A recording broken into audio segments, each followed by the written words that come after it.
Call to order the October 3rd, 2022 workshop meeting of Plymouth Township Council. Please rise for the Pledge of Allegiance. I pledge allegiance to the flag of the United States of America and to the republic for which it stands, one nation, under God, indivisible, with liberty and justice for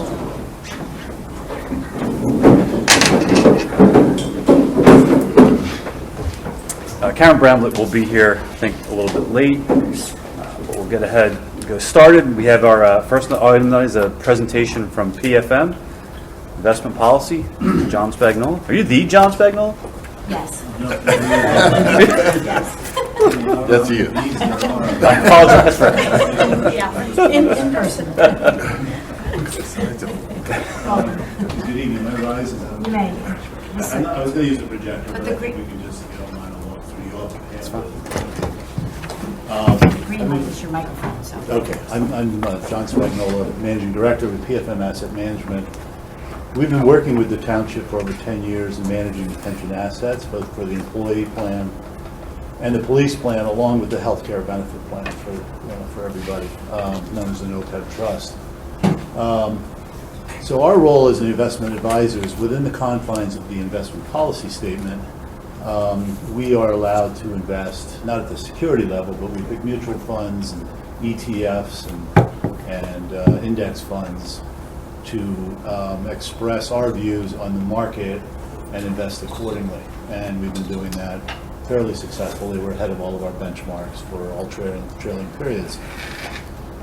What has come to our attention is really the investment policy statements for these funds need to be refreshed a little bit, sort of get caught up to the times, and allow for some investments that we think are going to help going forward in terms of mitigation of risk, but also seeking a higher return. So I'm coming here tonight to review the changes, and we have a full investment policy just for the police plan in front of you. But rather than going through a busy red line statement, an old policy, new policy, I thought I'd just sort of put together some bullet points here as to the areas where we are suggesting changes, and we would hope the council would adopt them if you agree with these changes. So page 3 gets into the summary of the material changes that we are proposing. One is asset allocation. So the driving force behind any investment is what the allocation is. It's 93% of investment returns between two different portfolios are driven by the allocation. So if you choose to be 100% cash, there's 100% equities. Obviously, that decision is going to drive the difference between the returns of those two portfolios. So we are moving forward with investing in some alternatives that we think are going to lower the exposure to public markets. So the public markets are what you know is the stock market or the bond market, and that's traded on a daily basis. And we all know how horrific returns have been over the last 9 months now of this year. And kind of with that in mind, and sort of what our view is for future returns, we believe it's important to diversify into other areas. So we have recommendations to include some alternative investments. We're not talking about hedge funds. We're not believers in hedge funds. We think those are very expensive, and they don't return the kind of returns they should to justify the high costs. And I'll go into an example at the end of 2 of the alternative allocations that we are recommending.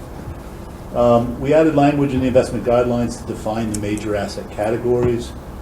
In portfolio holdings, we added language to documents the different types of liquid alternative investments and the types of illiquid alternative investments. To further elaborate on page 4, we're breaking the overall categories into growth assets, which is really, what one would expect to be the goal of capital appreciation. So that's income and risk mitigating characteristics. And examples are domestic equities, international equities, funds, publicly traded real estate investment trusts, otherwise known as REITs. So those would fall under the growth bucket, if you will. Income is more income generation, so there could be some capital appreciation in there, but really the driving force is income. An example of that is fixed income securities, including bonds, treasuries, corporates, mortgage-backed securities, inflation-protected securities, and such. And then lastly is alternative assets. And so that's capital appreciation, income generation, or both is the goal there. Can be private equity, private debt, or certain types of real estate investments. So that's what we're adding to the investment policy overall. If you go to page 5, guidelines for portfolio holdings, we're updating language. So we have language in there no more than ownership of one company and 2%. So if you take an entire portfolio, including domestic equity, fixed income, portion of and international equity, we had a 2% limit. Well, that companies have grown. If you look at the FANG stocks, Facebook, Apple, Netflix, Google, companies like that, they're like 7% of the S&P 500, 5 to 7% right now. So we'd like to increase that just so that we don't have to artificially cut away from some of the bigger names. We changed from a 25 industry limit to a 40% sector limit. This is really sort of getting into the weeds. But that sectors are like technology, consumer discretionary, consumer staples, industrials, financials. Those are the major sectors. And then underneath that are industries. So again, certain parts of the overall index to rise and fall and become higher than 25% industry limits.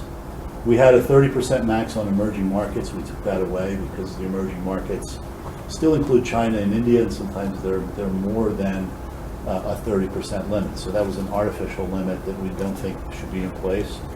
And so we just sort of reduced all the confusion associated with certain sectors or parts of the world. And then in fixed income, we had a credit rating that's A or better. And so 70% of corporate bonds now are rated below A or triple B. So again, that was sort of unnecessarily hamstringing the investments that we could make to still stay in investment grade bonds and get a higher yield associated with that. So those are sort of the overall changes. We go further into the guidelines for portfolio holdings and talk about different types of liquid alternative investments. Other growth would be REITs. I talked about that, convertible bonds or publicly traded assets. Other income, again, could be income-oriented REITs instead of equity REITs. And then real assets such as TIPS or others, commodity funds and things like that are publicly traded. So we put some additional language about those in there. And then we added language for illiquid investments. And this is an important area that, again, is new ground. But private equity are funds that invest in companies that are not publicly held. And there's a large amount of the market capitalization in the United States that's not publicly traded on the major exchanges. So including that allows us to invest in certain funds that we find very compelling in terms of their ability to throw off returns. Private debt would be investing in the bonds of companies that again are not publicly traded. And so we are including that as well. And then real assets would be real estate funds that are sort of open-ended or closed-ended, and again are not publicly traded. We do have language in there about hedge funds, but we are, as I said, we're not very keen on hedge funds, but we wanted to include that so the overarching policy is kind of a way of including everything. So with that said, page 9 shows what the old investment targets would be like, the old investment policy targets. It's kind of 33% domestic equity, 21% international equity, 6% REITs. So we've eliminated the REITs, and that's why I have it yellow. And if you were to take the 6% REITs and add it to the 33 domestic, it'd be more like 39% domestic equity, 21 international, and 40% fixed. The new policy drops the domestic equity down to 36. So we're taking some of that domestic equity publicly traded off the table. We're taking some of that international from 21 down to 19, that risk off the table from the public markets. And 40% fixed income down to 33%. And that is moving over into the alternatives there at 3.3% private equity, 3.3% private debt, 3.3% real assets. So that's, again, where we think the policy is best going to be suited investing for the next 10 years. So you may ask, okay, well, what kind of returns would we expect? from that allocation, that's on the next tab, and that is on page 11. You see where the changes were made and where they were added. And if you go down to using our capital market assumptions, looking out long-term, which is what you look for, investment returns for pension funds and OPEB trusts and such, the return expectation goes from 6.5 to 6.8%. Doesn't seem like a lot, but every 10, 20, 30 basis points you can pick up in investment return compounded, is really meaningful. I mean, Albert Einstein, toward the end of his illustrious career, was asked what was one of the most amazing things he came across in his life, and he said compounded interest. So it really shows that over a long period of time, if you can pick up yield and you don't increase risk, and you see the standard deviation moves from 10.5 to 10.7, it's not a really big move, we can improve the performance and still reduce the risk overall. So that's what's behind the changes that we're recommending to council in the investment policy statement. Some of these were brought up in the past, but I don't know if Tim necessarily felt it rose to the level, of council approval. So, but in our more recent meeting, we thought it wise to put a policy in place that our other public sector and police funds and non-uniform funds have embraced, and it's paid off for them. So let me just give you an example quickly, of two types of investments that we would like to invest in once the policy is adopted. And one is infrastructure. So as we all know, when the more recent bill was passed by Congress, there's going to be a lot of money to be spent on infrastructure from the federal government. But just even putting that aside, just generally, there's a lot of investment here and abroad in infrastructure. So that's facilities, services, installations that are essential to a functioning and productive society. That's a sub-asset class of real assets. It has high barriers to entry. If you own an airport, it's really hard for somebody to set up an airport next door. If you own a toll road, it's hard for somebody to build a toll road next door. So they're long duration assets. They last 25. Leases are sometimes 99 years. So they have their own independent drivers behind them. So we would put 3%, into an infrastructure fund.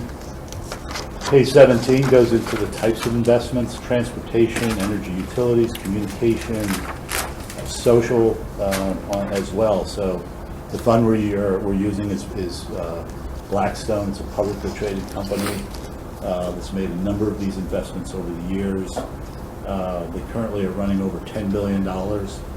And their target return is 10%. Right now the fund is doing about 15%.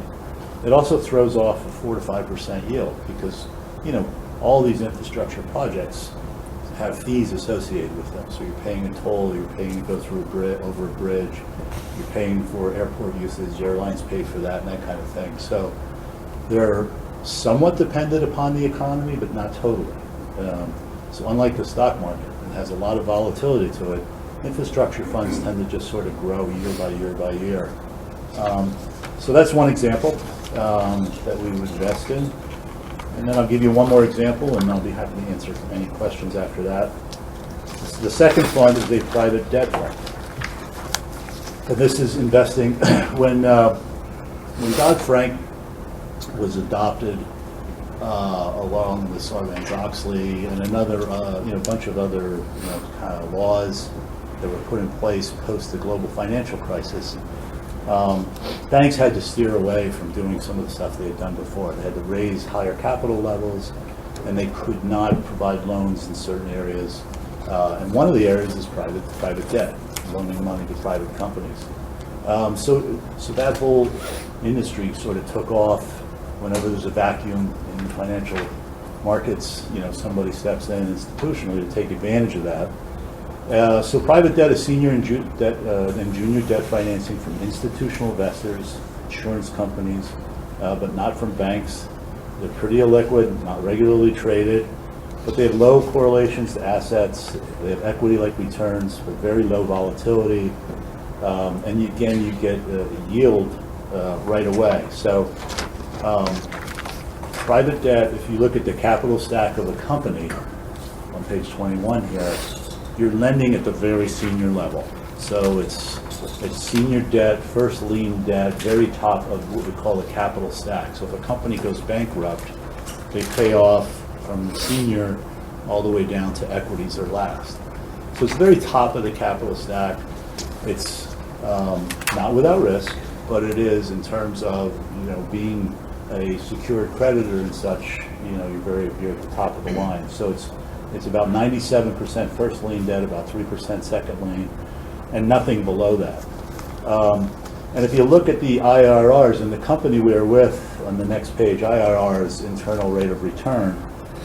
You look at the green, for instance, you can see the returns going back to 2008 have pretty much been around that 10% mark. And that's what we're expecting from this fund. It's with how they've invested in the past. The fund manager is Golub. This is their 15th fund. They actually invest in the 15th fund, but you get waterfall from 10 of their previous funds, so you're not all in one particular fund. Again, throwing up about the 6 to 7% yield, and then there's some appreciation in that private debt component. So that's another area. So what we're trying to get is just non-correlated returns. We're trying to say the stock market, the bond markets are efficient over time, but this year, through the second quarter of this year, which is certainly the third quarter, it's the worst time to invest in the last 50 years for a balanced portfolio. Usually when you have a stock market sell-off, you have a flight to quality. The quality are bonds, and bonds usually rally and appreciate in value and yields come down. Well, we're sort of stuck with the Federal Reserve that's raising rates. So bond yields are up, bond prices are down. So through September, stock market's down about 24% yield to date, and the bond market's down 15% yield year to date. So it just helps highlight for us why we don't necessarily want to get caught in the same predicament again, and we want to diversify away. I looked at your numbers since inception. You're still above your actuarial assumption, but we've had a significant sell-off in the market. So just to summarize, again, the investment policy statement is going to give us the latitude to invest in other areas in which we had not invested before, protect you as the trustees and fiduciaries of this fund, that we would not go outside of the investments that are laid out in the investment policy statement, and give the pension plans and the OPEB trust a better opportunity to achieve their actuarial return, by dampening volatility along the way. So I'll stop there and answer any questions at this point, or entertain any comments. Thank you for your time this evening.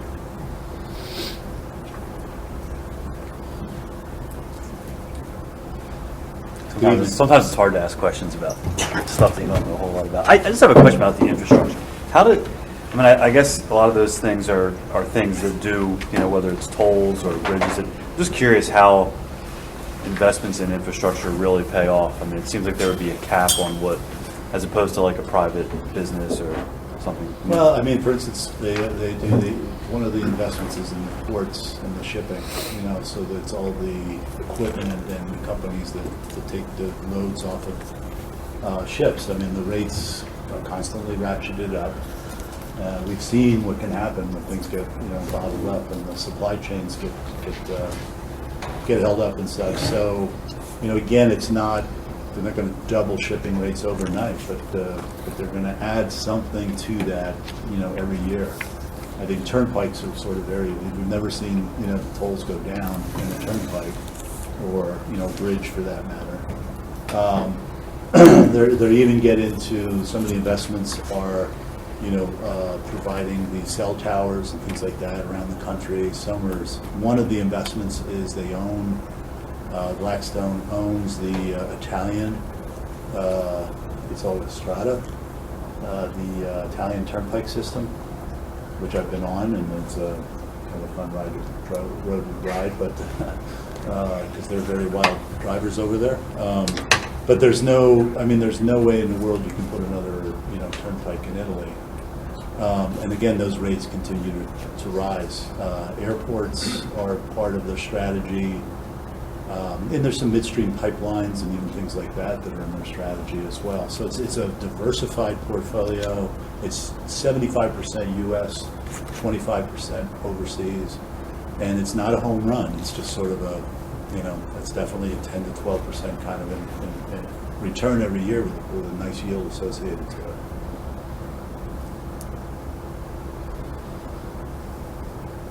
I'd be curious if Kellen has any questions. Asked and answered. We met with John a couple Yeah. weeks ago, Right. and went over this, and thought it would be good to bring it to council, because it has been a long time since the investment policy statement has been actually signed. But you do have, authority to make these changes through the years. That's why it probably hasn't. Yeah, once the policy's signed, we'll move forward with some of these other investments and communicate them to you. And we meet with the pension and OPEB committees on a regular basis to talk about, how we've done. How often do you look to make major changes like this? Or This is, this has been over a decade. Typically, that's a good question. We don't really change things a lot. This is sort of an all-encompassing view. Now, investments come down the pipeline that maybe we haven't contemplated before. But, we're not managing, this isn't an endowment or foundation. We're managing $70, $80 billion in assets, and a million, I should say. And for that reason, we try to keep it relatively simple. So I don't anticipate us asking for a change here for, at least 5 years. You see on page 9, there's always a range that they stay within, but once the policy's adopted, they can make the buys and sells to stay within that range. So you can make small changes. That's right. To the market. And earlier this year, in the global financial crisis, we reduced risk. This year, we took money out of equities and fixed income and put them into cash and started to redeploy the assets. So we still have a cash balance. Cash didn't earn anything, and now it's earning 3 to 4%. And in the scheme of things, 3 to 4% is very good. And we'll probably deploy that. So it allows us. We have discretion. So we have a higher fiduciary responsibility to the township, and it works out well that way. Our old arrangement was consulting, where every time we had an idea, we'd have to meet and talk about it. And a lot of times, by the time you have a good idea and get a chance to have it approved, you sort of miss on that opportunity. But basically, I think after this year is going to be a real sort of long, steady view toward a long-term investment time horizon, which is great. You don't need all your money in a pension plan tomorrow. And there's plenty of reserves there, and you've been very conservative in your actuarial assumptions and those kinds of things, and funded your plans, so they're in really good shape. And we want to keep it that way. Assuming we said yes, how quickly would you start to make changes, and how quickly would we see the benefit of those changes? Well, the Blackstone Fund has about a 9-month queue. So we would like to get the paperwork done, within weeks, and we have allocations ready to go, and then we would wait for them to call that capital. The Golub Fund would be probably whenever their next close is. I think they have a close by the end of the year, so that would occur more swiftly, and you'd see. Within a month, you'd see a return on capital with Golub, for instance.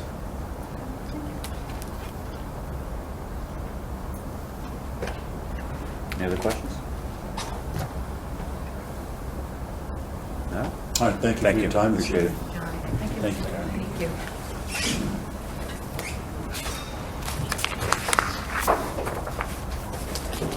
Just to finish that up, I think council would like to read that this week, that statement, and maybe have some answers next week. Sure.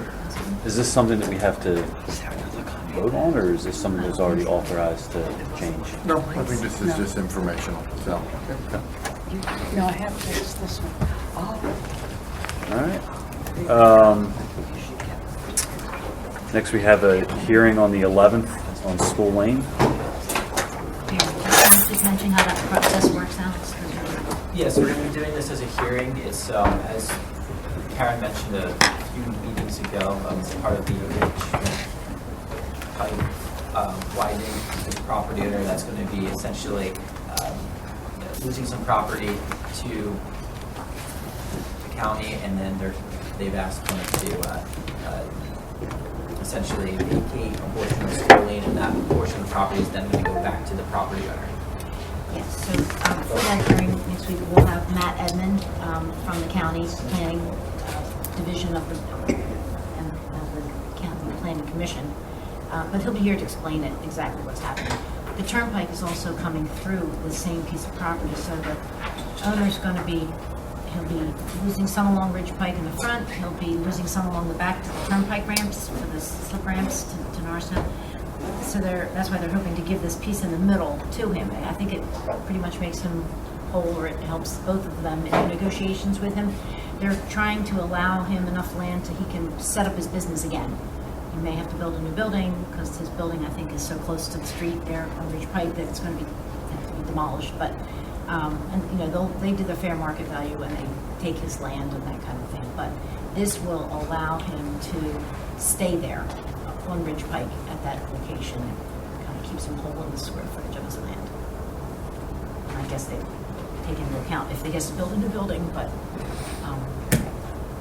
that's why they're asking for But it. for our purposes, Matt will go through the actual dimensions of the road, and we'll provide a plan that will mark this in an exhibit, and there'll be an opportunity for council to ask questions, and assuming then you'll be able to, later on in the meeting, vote to adopt the ordinance, and then if once we record it with the recorder of deeds, will be effective in 30 days after it's recorded, assuming that there's no neighboring property owner that has any objections to the ordinance. We last did one of these where we accepted dedication of a portion of Fulton Street, and we did a hearing in, I think, 2019 or 2020. So it's been a while. All right.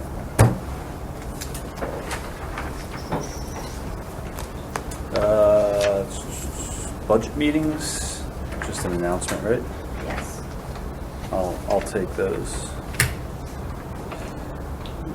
Meeting change. I think we That's just should next announce week. that tonight, because Okay. next week we'll get it off. So we'll meet next Tuesday instead of next Monday, correct? Yes, correct. It's Monday the 10th is what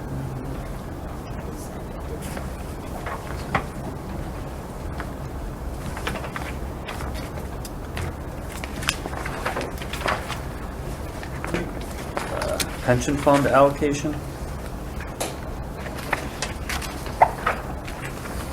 Yes, so every year we get a state aid check, and our actuary tells us how we need to divide it. And so this is actually, it's something that council should, sign it to somebody to read. And did we get the money yet, Kellen? Yeah, we got it. Just got it?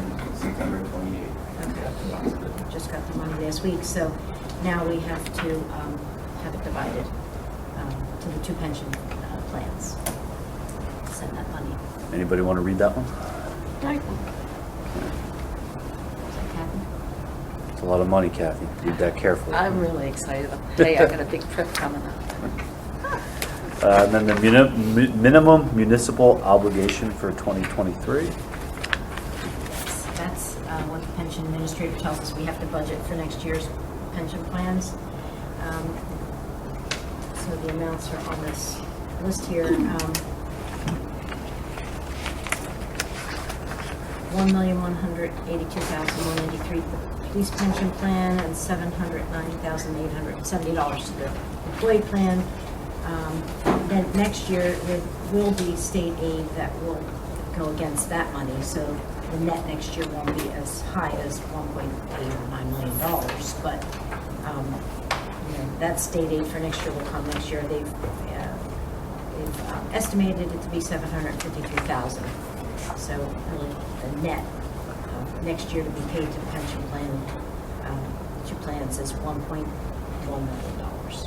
$1,138,889. So you just have to read the split there, the amount that will be included in the budgets. Actually, this isn't really even a vote. This is more, I sent you guys an email. I already certified, it had to be certified by the end of September. This is more like an announcement that you make. You don't really get to vote on it. It's something you have to do. It's not really. So So somebody should read it and just as an announcement. I'll change the word to announcement.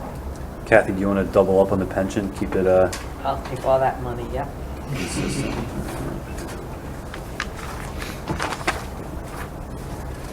All right. Fireworks law, amendatory ordinance. I don't think I've ever seen that word.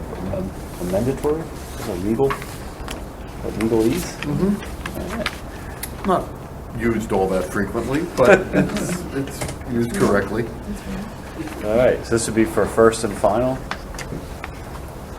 Yes, it has been I'll read it. advertised. It's based on some of the discussion that we had, I guess, 2 months ago after we presented the memo with some of the changes with the new fireworks updates, and we're just adding in some of the different time frames and hours of restriction that we discussed, I guess, 2 months ago. So it's an update to the ordinance that we passed in 2017 with some of the new updates. And these are basically, just to be clear, all updates that the change in the state law now allows us to make Yes, that we're it adding did not in, before. Changes where with timeframes July 2nd, July 3rd, July 4th, and some of the other holidays, and then some of the other restrictions such as near an animal facility, and then some of the other licensing criteria. I have a question. Why are there no time restrictions on fireworks for Memorial Day and Labor Day?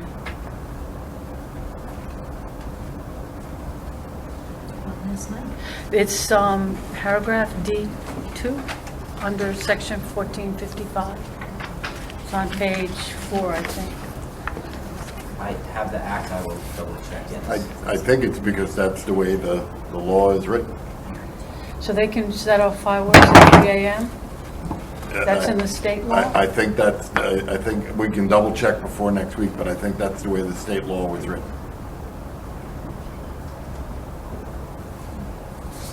Okay.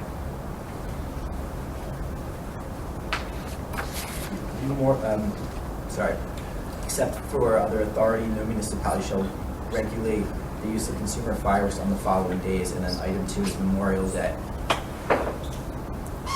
Okay, and it says including the preceding Saturday and Sunday of Memorial Day? Yes, That's and what the for law Labor Day as says? well. So babies don't sleep on Memorial Day and Labor Day? They And- can go off at any time. Or the days before. Yeah, days- yeah, so it's 3 days they're up. So unenforceable. Huh? I know it's still, well, no, now they can be fined $100, at least up to $100. I think that, obviously the enforcement part is tough. It's always going to be tough as long as people can get their hands on them, but at least it gives us more to announce and I don't know, little bit of a barrier, huh? sensible guidelines, I think. Maybe somewhat of a deterrent to some, if not all. That'd be nice to Is that Some ordinance. That will be Alex. Yep. Animal health and facility. That's right. Anything they else on can't- that? Any other I got questions? chickens. Well, Anybody? the animal housing facility, would that include my house with an animal house with it? Agree, right? I have livestock, chickens. All right, under police and public safety, we have a memo for the kennel roof. Yeah, I gave Karen this memo today. I'm asking council, I'd like to ask council to waive the 3 quote requirements for this kennel roof. I did solicit 3 quotes and only received 1. I actually did receive, they were due on Friday, I did receive 1 via email on Sunday, but it's significantly higher than the one that's on this memo. So I would like to award this to N.K. Peterson Builders to construct this roof, exterior roof at the dog kennel. And what about the grant? Yeah, so the police did receive a grant for upgrades to the canine kennel, and it was a $19,000 grant, and of that $19,000, $13,500 was earmarked for this exterior roof, which covers the outside run to the dog kennel. Is there a time limitation or something? Oh, with the grant, okay. So Yeah. you got to get it in before it goes away. Correct. And Petersheim has done several other projects in the township. They do really great work. We don't have any. Yeah, we haven't had any problems with them. They've done several construction projects for us in the past. And they're usually pretty competitive, so it sounds like you have two bids. They're actually the lower of the two, and they're competitive enough that there's, Actually, the second bid was significantly high. no, but I mean, generally speaking, Oh, they're Petersheim, yes. competitive, so you feel like So you're gonna have They've to- him not getting a third is not. Is there They've any been no bid violation of on any new ordinance? jobs that we had bid out. Three bids. We did a lot of work at the community, at the Harriet Weatherall, some at the They township. did the security upgrades at the township building. They've done, they did the bocce courts out back here. They've done Several projects, several and projects. they're usually low, even if it's EPD telephone concession stand, I don't know if you said that. credits, yeah. Kathy had a question? No, I was just wondering, we're not in violation of any ordinance, are we, that we are required to have three? No, you are required to have three, but as I look at the memo, it appears as if Rick attempted to get more than one quote, but was unable. And that's really what the law requires you to do. You can't force somebody to quote you on a job. So if you go out and you attempt to secure 3 quotes or 4 quotes or 5, but only one comes back, you're permitted by law to accept that quote. And it's under, obviously, it's under the bidding threshold, so. Anything under $21,900, that could apply to.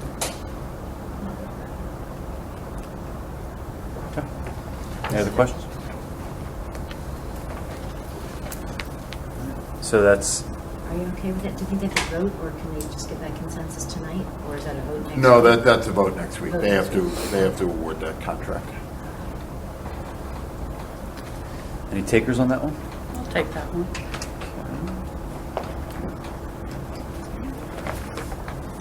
Chief, anything additional? Keep that in mind. All right. Then back to School Lane for Public Works and Sewer. Yeah, so both things were advertised for 7 o'clock, the hearing and the meeting. I don't know if you want to vote on it right after the hearing, or leave it here. It's kind of on here twice for next week, but you could vote on it right after the hearing. Yeah, we'll close the hearing and you could vote on it right after when it's fresh in everyone's memory. Do that. Right. Sounds good to me. Move that up. And Alex, you'll read that one too? Yes.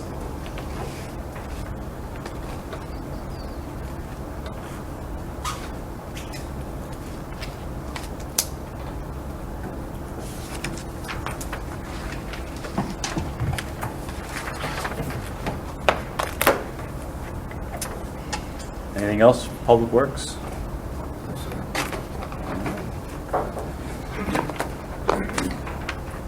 Mr. Manai? Just a note, Tim, Chris, and I are meeting with South Haven Jr. tomorrow morning to discuss the condition of North Gravers Road. It's in really bad shape. We hope to come to a final consensus on how to repair it, and then hopefully we'll have it, the base repaired and paved before the winter months come. So, that road's been laying out there like a sore thumb for a long time, and we hope to have an agreement tomorrow on how to fix it. But doesn't he have to pay for it? Oh, yeah. He has to pay for Yeah, it. he That was pays. part of the deal. Yeah, it's not part of the township, there's no cost for the township, it's all on him. Is that area of the construction done, that phase down there? Yes. Yes, Yeah. all the homes are built. That we didn't want him to, we didn't want to pave it and then have him ruin it with all those heavy trucks coming in with all that material and concrete trucks. It's been laying out there for a long time now. Tomorrow we hope to have a consensus on how to fix it, and then they'll pave it, and then they'll do a final for that phase, and then that portion of the job will be completed. We'll be left with 2 other phases in that development to finish off.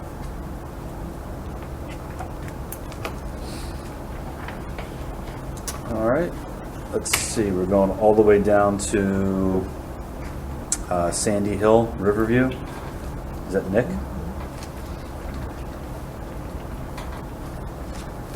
And 906 Ridge, Royal Farms. Nick. Any questions or anything special on any of those? No. Did you extensions to, get more time to review them. The Sandy Hill Road, he's actually looking into just building one house on those 3 lots instead of 3 houses on the 3 lots. It's just getting so expensive, he just wondered could he get a building permit for one, but he's still running into some issues getting utilities down that driveway, so it's just extending it for now. Extension request for 2622 Butler. Karen? Lynn. Lynn won't be here. Right? Oh, so then me, I guess. All right. Code enforcement? Can you explain it, or- Basically, we were looking at some of the codes and everything in the book. We noticed that one, you weren't allowed to build a house if a fire hydrant was within 600 feet. It had to be more than 600 feet away, which is wrong. It should be the other way around. And then when we went in and actually pulled the ordinance out of the International Fire Code, they changed the code. Now it's down to 400 feet. And I know there's going to have to be some other stuff done, but just basically I'd like to get it corrected and make it both of them equal. Yeah, so what is the R3 there? Because it could be 600 if it's R3. So R3 single-family dwellings. Okay, so All 2 would be multi-family dwellings. and how about group U? Because group U. Group says- U is utilities. Because there it says the distance shall be 600. So instead of the way the ordinance was said not less than 600, it should have said not more than 600. And we double checked to make sure that it wasn't just a codification error, and it wasn't. The original ordinance said that, so we have to make this like 180-degree change from what it says. So we have to make the correction.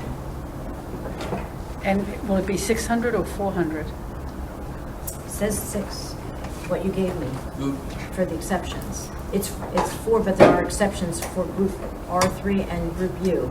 The distance shall be 600 feet. Correct. You put that in the yellow box. But now, on the fire code I gave you, is that, Yeah, that's what I'm reading that from. okay. The International Fire Code was for group R3 and group U, the distance shall be 600. So the 600 part is fine. We just have to change it from not less than 600 to not more than. But if you do a commercial, the fire code will say 400. I don't know if you need that in there or not.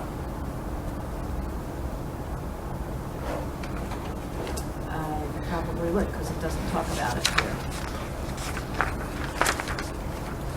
Probably had, a new B and then a C. We're not advertising this for next week, are we? Well, so here's the thing. Because it's a saldo, it needs to go to the County Planning Yeah. Commission, it needs a hearing, it needs 2 ads. We could, if we were to create an ordinance to fix this, we could send it off like this week or early next and have it on the November 14th hearing where we're already doing the shopping center apartment change in the zoning book. So we'll have the court reporter, we could save some money by combining them.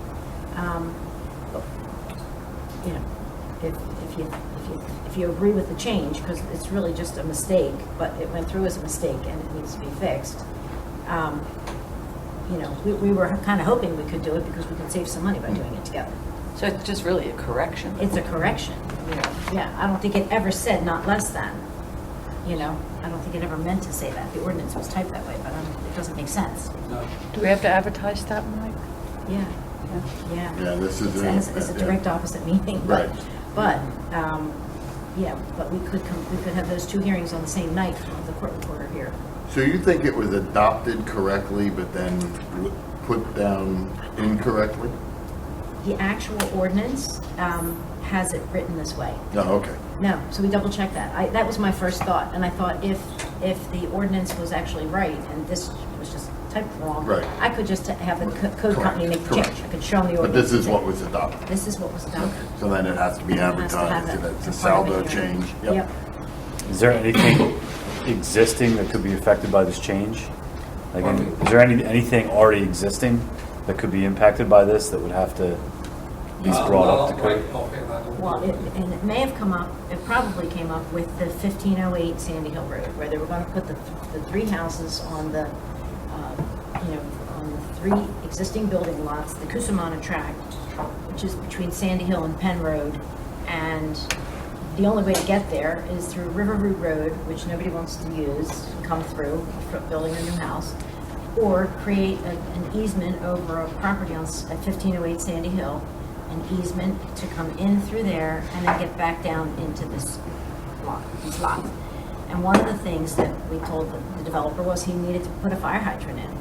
And he's like, well, that's too expensive, I'm not gonna put a fire hydrant in. This is probably where this came up, and everybody looking at it. So, you know, this area actually could use more fire hydrants, so we said, you know, look, if you put it in, we could put it on the township's list of fire hydrants, it will serve the whole community, not just your new house or houses, but he still doesn't want to do that, so, I don't know what he's gonna do, he doesn't know what he's gonna do, you know. But to build a new building, you would have to have a fire hydrant within 600 feet. So he won't have a choice. He'll have to, yeah, or don't build anything. And Do you that's why think he that's why develops those it? 10 acres are sitting there still in 2022. Many have tried. Many have tried None have to develop that land. succeeded. Right. When Philomena Salomon, you know, 20 years ago couldn't make that project work, nobody's going to make that project work. So, But this is only for projects going forward. This has no retroactive effect, correct?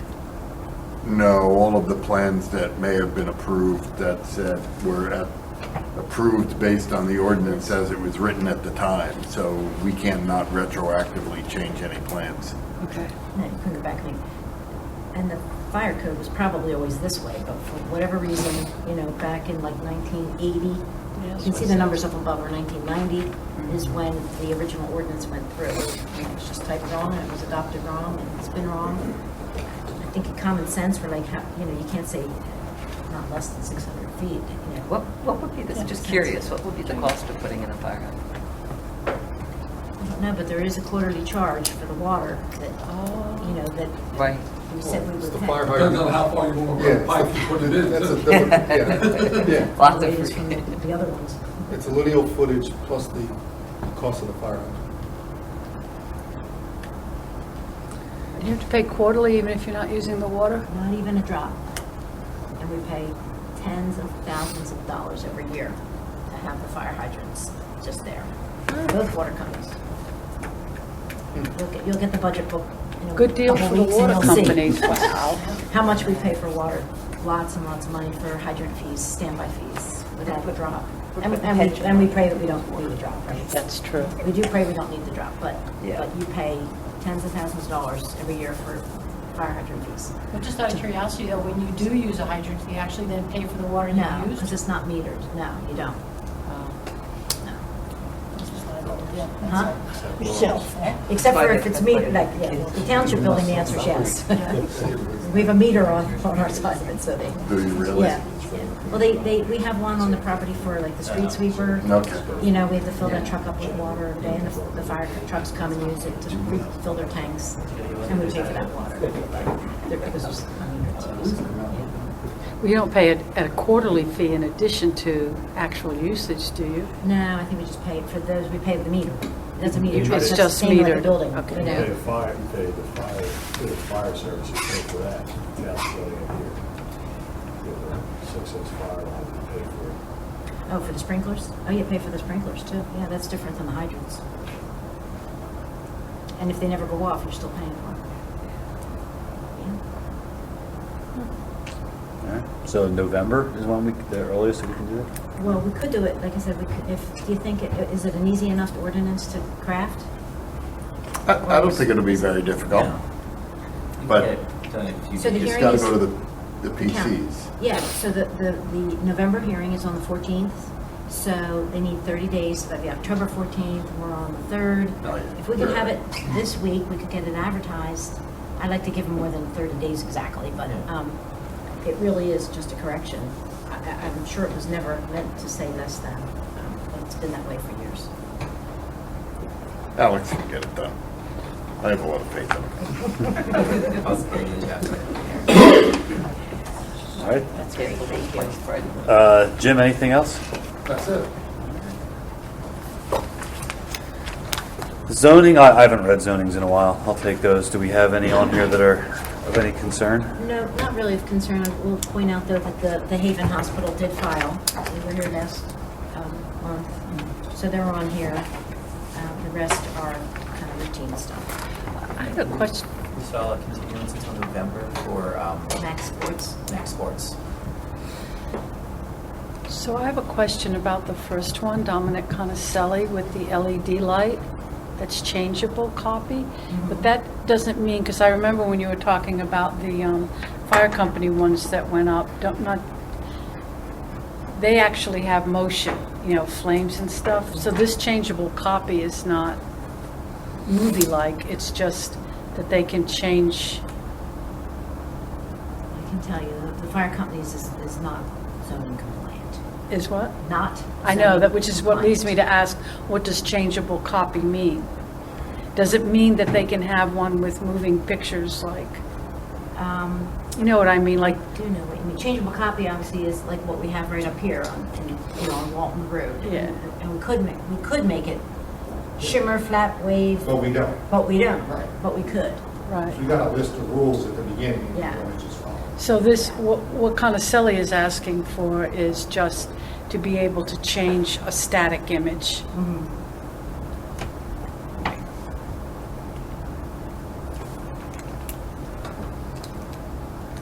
So but when you say there was a list of rules, do they get the same list of rules, like what you indicated? Yeah, I mean, they're in the zoning code, they're in the zoning book. When the fire company put their sign up, I did let them know, but, they love the, whatever, all the features that it provides, A lot of, like I said, a lot they of can- flames, Yeah, that's what I see. yeah. I don't know if you want to take action against the fire company, I did let them know. I guess if everybody built one, then we have to go back and tell everybody not to. All right. Mr. Brady, Parks and Rec. Have our upcoming events. Also pulled out 2 upcoming events to put those on the agenda to attract a little more attention for Veterans Day and the tree lighting. Also, it's time to renew the pass fees again that time of year.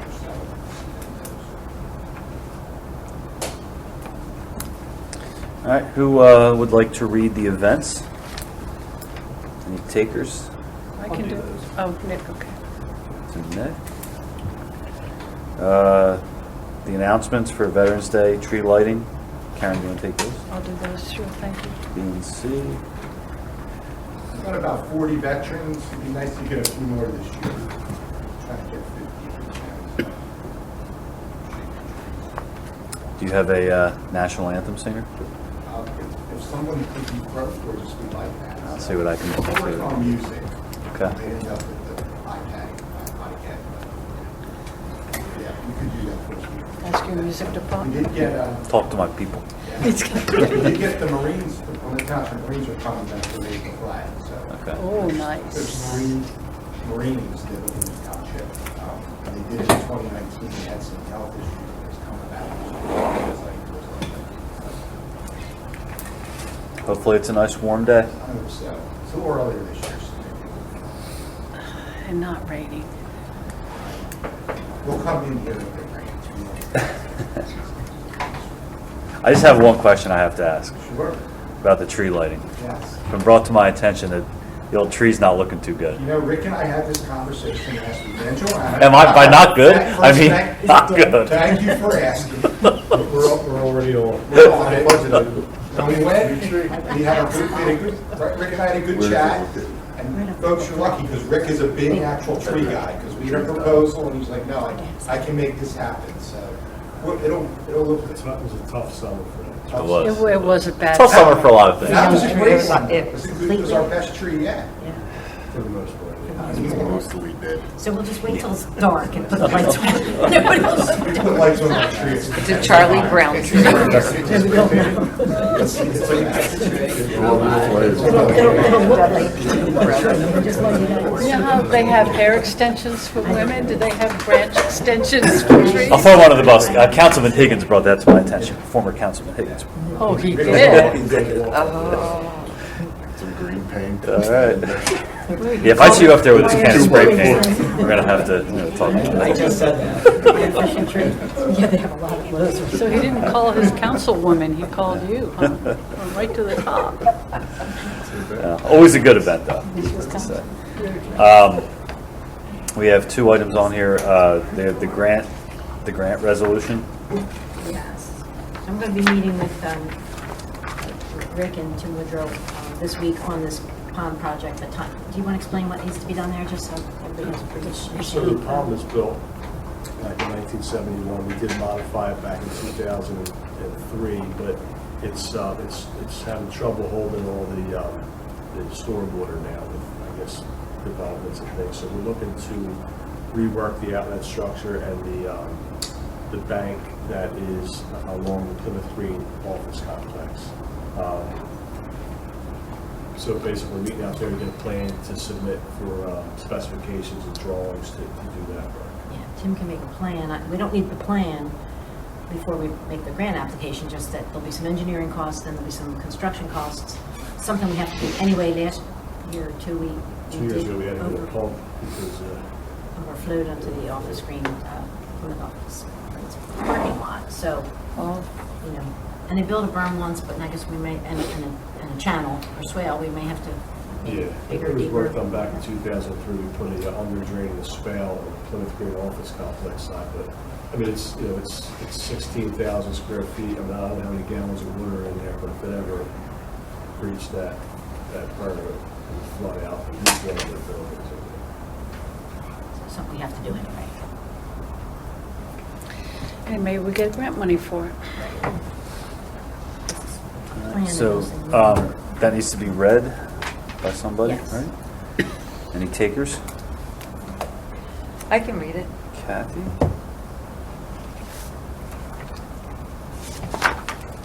And then the next one is just a announcement of the new rates. Is that correct? You vote on it. Yeah. You're approving them. Approving the rates. Approval of the rates for 2023. Karen, do you want that? Okay. So I just have one question. So do you want to go, I think we'll provide it here, a 5% and a 10%? Are you recommending the 5 or the 10? I'm recommending the 5. The 5. Just because they're both shown here, I just want to be Yeah. sure. So recommending the 5, is that? Okay.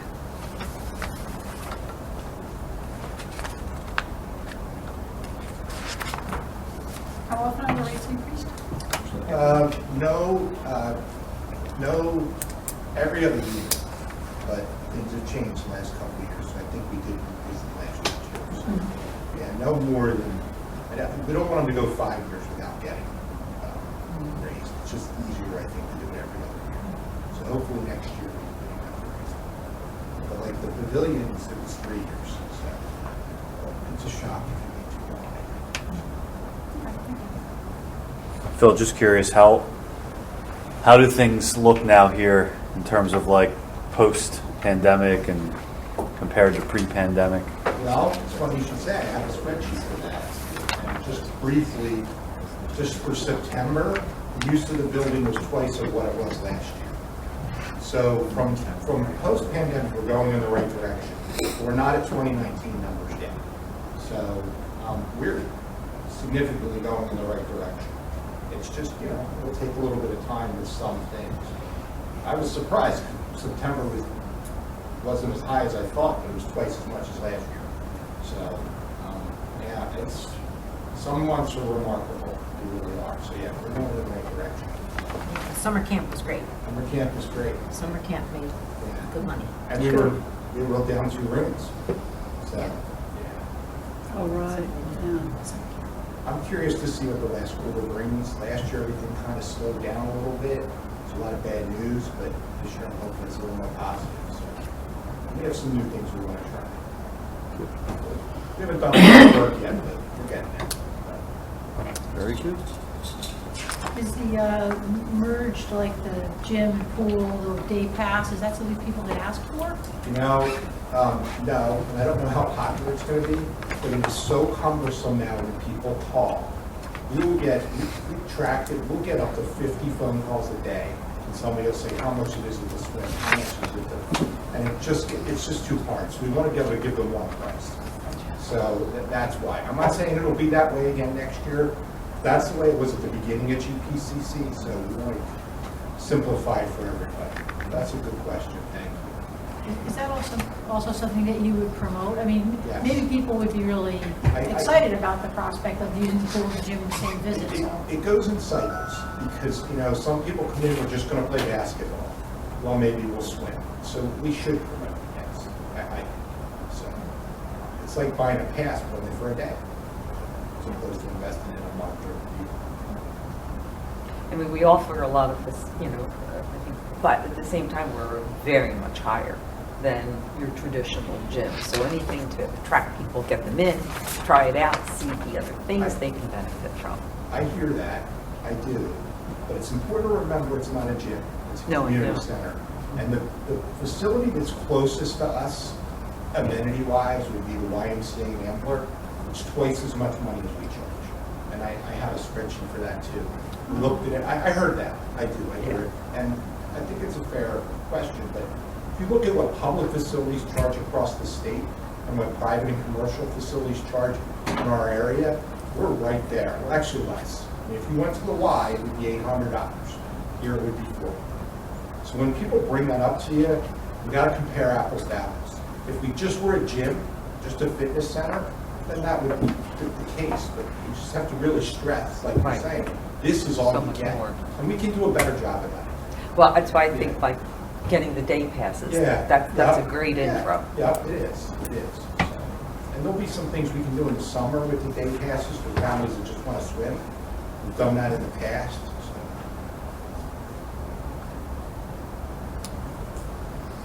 Sounds good. Anything else? Parks and Rec? And you want to, so Karen, oh, you're going to take the pavilion rates as well? Yes. Okay.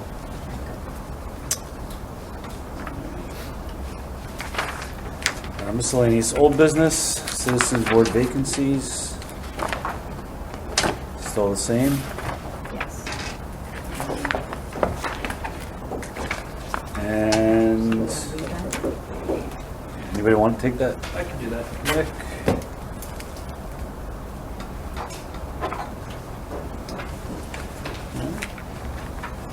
Anything else before we move to executive?